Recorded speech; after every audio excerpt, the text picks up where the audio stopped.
ассалому алайкум ва раҳматуллоҳи ва баракатуҳ. бародарон ва хоҳарони муҳоҷир, ин шабакаи голос мигранта мебошад ва ман имрӯз шуморо бо якчанд хабарҳои муҳим ошно хоҳам кард. пеш аз оне ки ба навор шурӯъ намоем, ба шумо гуфтанӣ ҳастам ки ин рақамҳое ки айни ҳол шумо мебинед, ин ҳамон таксиҳое ҳастанд ки бо хоҳиши шумо мо инҳоро дарёфт кардем, яъне ҳамонҳое мебошанд ки чӣ суханҳое ки дар ҳамин Москав мегӯянд, дар ана ҳамон границаи Қазоқистон ҳам ҳамин суханҳоро мегӯянд, яъне гапашон як аст. ба ҳамин хотир шумо метавонед бо инҳо занг занед ва инҳо кӯшиш мекунанд ки шуморо соҳу саломат бурда ва баргардонда биёранд. ҳатман ҳамин рақамҳоро гирифта сахранид кунед ва ба ёру хешу дӯстони худ тавсия диҳед ки бо инҳо сару кор бикунанд. ва инак мегузарем ба қисми хабарҳо.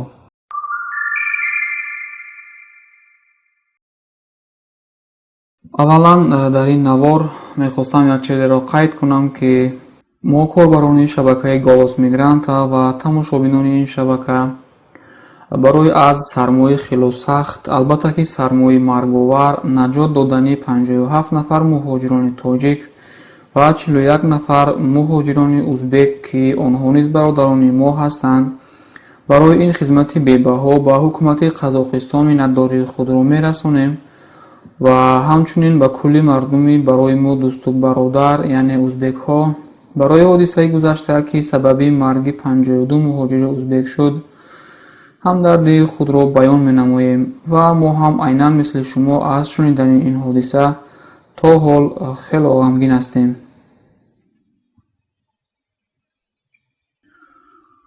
акнун эълони вазорати корҳои хориҷии Тоҷикистон. вазорати корҳои хориҷии Тоҷикистон ба сабаби эълон гардидани ҳолатҳои фавқулода бо сард гардидани ҳаво дар якчанд минтақаҳои ҷумҳурии Қазоқистон рабт дорад, ба шаҳрвандони ҷумҳурии Тоҷикистон тавсия медиҳад ки аз сафарҳо тавассути нақлиёти заминӣ тариқи ҷумҳурии Қазоқистон то беҳтар гардидани вазъи обу ҳаво худдорӣ намоянд. чун шаби 22 январи соли 2018 ки ҳаво дар вилояти оқмолаи Қазоқистон то 45 дараҷа сард шуда буд, наҷотбахшони департаменти ҳолатҳои фавқулодаи Қазоқистон беш аз 110 мусофир, аз онҳо 57 муҳоҷири тоҷик ва 41 муҳоҷири узбек ки сафар ба Русия доштанд ва автобусҳояшон бо сабаби хунукии сахт дар роҳ аз кор монда буд, ба нуқтаҳои гарм кӯчонданд. мақомот бо далели сардии ҳаво ҳаракати мошинҳои дизелиро дар вилояти Оқмола комилан манъ карданд. бино ба гузориши департаменти ҳолатҳои фавқулодаи вилояти Оқмола, шаби 22 январ соати тақрибан 1:30 дар километри 198 шоҳрои Остона Петропавловск дар наздикии шаҳри Макинск як автобуси мусофирбари тамғаи Зетра бо 57 мусофир ба сабаби вайрон шудани муҳаррикаш дар роҳ дармондааст. ҳамаи ин 57 нафар шаҳрвандони Тоҷикистон буда барои мардикорӣ ба Русия мерафтанд. мақомоти ҳолатҳои фавқулода ин 57 нафарро ба шаҳри Макинск кӯчонда дар мактаби рақами 45 барояшон макони гарм ташкил карданд.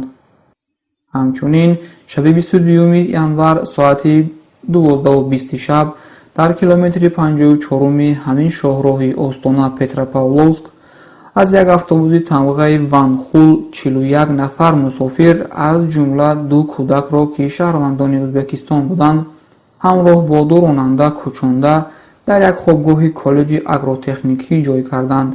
ин автобус муҳоҷирони ӯзбекро низ барои мардикорӣ ба Русия мебурд. ҳамин тавр шаби 22 январ наҷотбахшон 3 мусофири як газелро ва 7 мусофири 3 мошинро аз сардӣ наҷот доданд. департаменти ҳолатҳои фавқулодаи вилояти Оқмола мегӯяд, дар қаламрави вилоят ба хотири пешгирӣ аз ҳолатҳои фавқулода дар ин шабу рӯз сардии бесобиқа 252 нуқтаи гарм ва 43 нуқтаи таъмини ғизо ташкил кардаанд. амалиёти наҷоти беш аз 100 муҳоҷири роҳии Русия дар вилояти Оқмолаи Қазоқистон дар ҳолест ки рӯзи 18 январ бар асари як сӯхтор дар вилояти Оқтепа 52 шаҳрванди Ӯзбекистон дар роҳ ба Русия ҷон бохтанд. автобуси онҳо дар роҳ вайрон шудааст ва мусофирон барои гарм кардани дохили автобус тӯли 2 соат аз паялнаи лампа истифода бурданд. ба ногоҳ чапа шудани бочкаи бензин сабаби якбора оташ гирифтани автобус шудааст. танҳо ба 5 нафар муяссар шудааст ки худро аз сӯхтор наҷот бидиҳанд.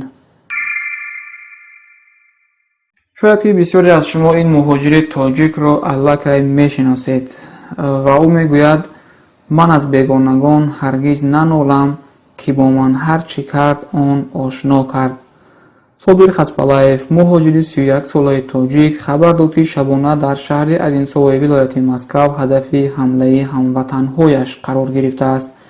ҷинояткорон аз Собир талаб карданд, ки бояд ба онҳо 1 миллион рубл бидиҳад. Собир Хаспалаев дар суҳбат бо нашрияи Мои район гуфт: барои ҷарроҳии ҷигари ман як созмони хайриявӣ пул ҷамъ мекунад. ин ҷинояткорон, ки 5 нафар буданд, фикр карданд, ки он ҷо бояд 2 миллион рубл аллакай ҷамъ шуда бошад. онҳо нисфи пул, яъне 1 миллион талаб карданд. бо корд таҳдидамон карданд. ман бо як дӯстам будам, шишаи мошинро зада шикастанд. ҳарчанд ман гуфтам, ки 2 миллион ҷамъ нашудааст, фақат як миқдор маблағе ҳаст, ки танҳо барои доруҳоям мерасад, вале фоида надошт. Собир Хаспалаев баъди ин ҳамла ба полис шикоят бурда ва ҳатто макони ҳамлагаронро муайян кардаву ба полис хабар додааст. ҳамлагаронро дастгир карданд, вале баъди бозпурсӣ ҷавоб доданд. номи Собир Хаспалаев, зодаи ноҳияи Вахши Тоҷикистон, дар моҳи декабри соли 2017 вирди забони матбуоти Русия чарх мезад. шоми 5 декабр як мошини сабукрави Митсубиши бар асари яхбандӣ ва лағжонак будани роҳ ба дарёи Яузаи шаҳри Москав афтод. мардуми зиёде дар соҳили дарё ҷамъ шуд, вале бо сабаби сардии об касе ҷуръати ба дарё даромадану наҷот додани ронандаи он мошинро, ки як духтари 19 сола буд, надошт. Собир Хаспалаев, ки бо мошинаш аз он ҷо мегузашт, истода худро билфосила ба дарё андохт. қариб 1 соат Собир дар даруни оби сард часпу талош кард ва билохира тавонист он духтарро аз мошин берун бикашад ва наҷот бидиҳад. ин хабарро дар бисёри расонаҳои Русия паҳн карданд, вале аз чӣ бошад гуфтани қаҳрамонии муҳоҷири тоҷикро фаромӯш карданд, ба ғайр аз нашрияи Мои район, ки дар бораи Собир чанд мақола навишт. ҳамин нашрия ахиран хабар дод, ки 1 соати талош барои наҷоти духтари рус аз оби сарди дарёи Яуза ба саломатии худи Собир Хаспалаев таъсир кардааст ва ӯ ба ҷарроҳӣ ниёз дорад. табибон ба Собир ҷарроҳии фавриро тавсия доданд, ки харҷаш тақрибан 300 000 сомонӣ ё ин ки $6000 ташкил медиҳад. барои ҷамъоварии ин маблағ барои ҷарроҳии Собир дар Сбербанк бо номи ҳамсараш Елена Любина суратҳисоби махсус низ кушоданд. Елена Любина мегӯяд, мардуми зиёде дар ин кори хайр ҳамроҳӣ кард. касе 200 рубл мегузаронд, касе 1000 рубл. ҳама ҳарфҳои хеле гарм менавиштанд. мо аз чунин вокуниши хайрхоҳонаи мардум воқеан хело хурсанд шудем. пуле ки ҷамъ шуд барои харидани доруҳои Собир мерасид. мардум навишта буданд, ки омода ҳастанд барои ҷарроҳии вай ҳам кӯмак кунанд.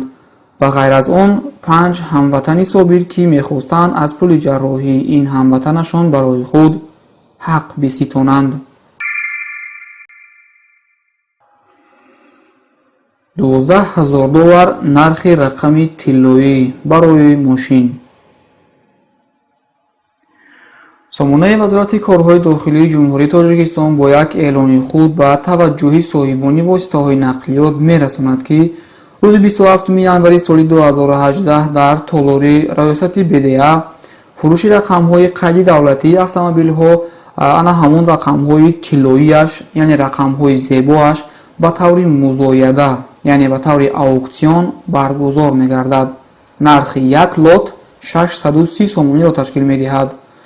дар Тоҷикистон музоядаҳое, ки дар онҳо барои нақлиёти автомобилӣ рақамҳои тиллоиро мефурӯшанд, аз соли 2010 инҷониб гузаронида мешавад.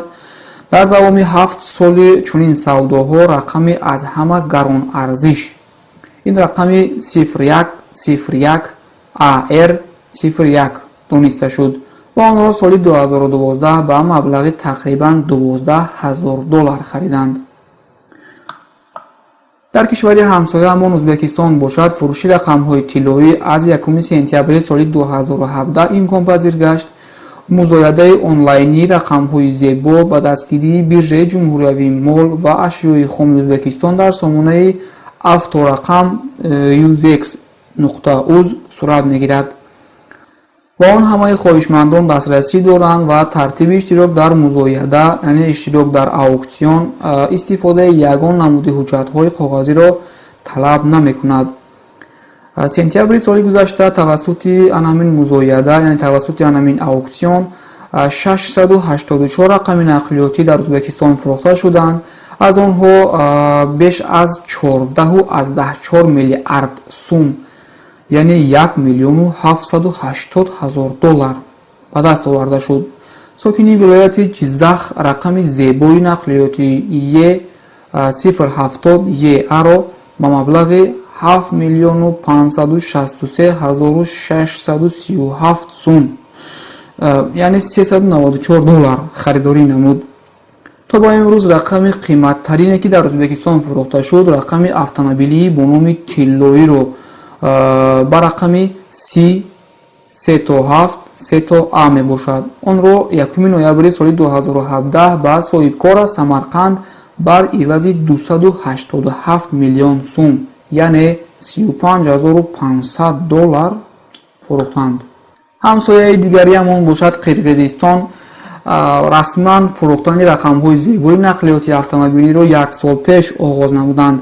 رقمی از همه گران ارزش در تمام تاریخ مزایده در قرقیزستان رقم دولتی автомобили 01 KG 307 حسابیده می شود. آن با مبلغ 1,716,000 سوم یعنی 25,000 دلار فروخته شد. دوستان عزیز، من همین خبری که به مهاجرت دخل ندارد شما بگویید که آیا برای شما همچنین خبرها را در آینده من بدهم یا اینکه تنها خبری مهاجرت؟ آیدی انا همین سوالم میخواهم جوابی در کامنتاری شما بنویسید تا اینکه خلاصه های شما رو بدونم، چون برایم فکر شما خیلی ضرور است. سلامت باشید دوستان عزیز. برای هر یک شما برای کار میخواهم.